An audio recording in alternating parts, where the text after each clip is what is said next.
So the Indian media is right now carrying WhatsApp chats. The Indian media loves WhatsApp chats. This time it's between Sameer Wankhade, the investigator from the Narcotics Bureau, and Shahrukh Khan.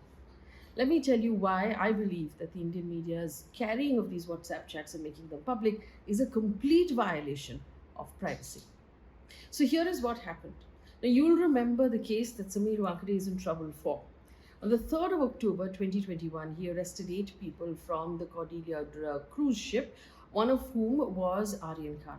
Aryan Khan then spent more than 3 weeks in jail, after which in November the Bombay High Court said that there was no evidence against him and released him on bail.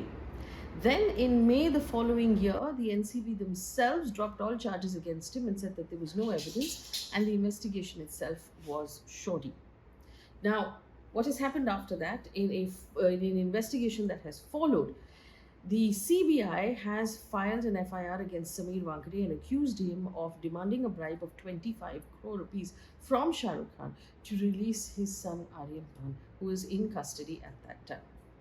Now, I must remind you, back when Aryan Khan was in custody, the Indian media made a complete meal out of this case. They did not look closely enough to whether or not there was enough evidence. They just carried all of the information without applying any rigor of journalism at all whatsoever, violating in many cases the privacy of the family involved.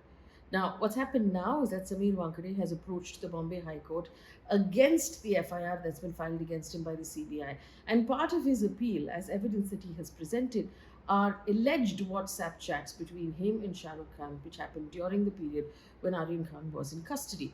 Now, in these chats, he claims that there is no mention at all of a bribe. He says nowhere has Shahrukh Khan in these chats mentioned that I've asked him for a bribe, and that is my evidence. Now, whether or not this is adequate evidence is for the court to decide. In the meantime, the Indian media has picked up these chats and carried them in their entirety, even though it is a complete violation of Shahrukh Khan's privacy to have done so.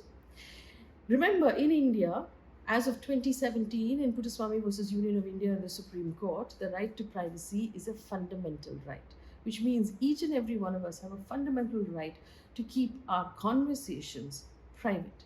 This WhatsApp conversation is also private, even though it has been put in the public domain right now by this one, filing before the court. The Indian media has the ability to apply its mind and has to necessarily decide whether a piece of information aids the audience's understanding of an issue. Is it important for you to read the entire WhatsApp chat to understand this case? Or can I just tell you that there is such information without violating the privacy of the people involved? The Indian media, again, for the sake of TRP, in this case, has sacrificed the right to privacy and its ethics.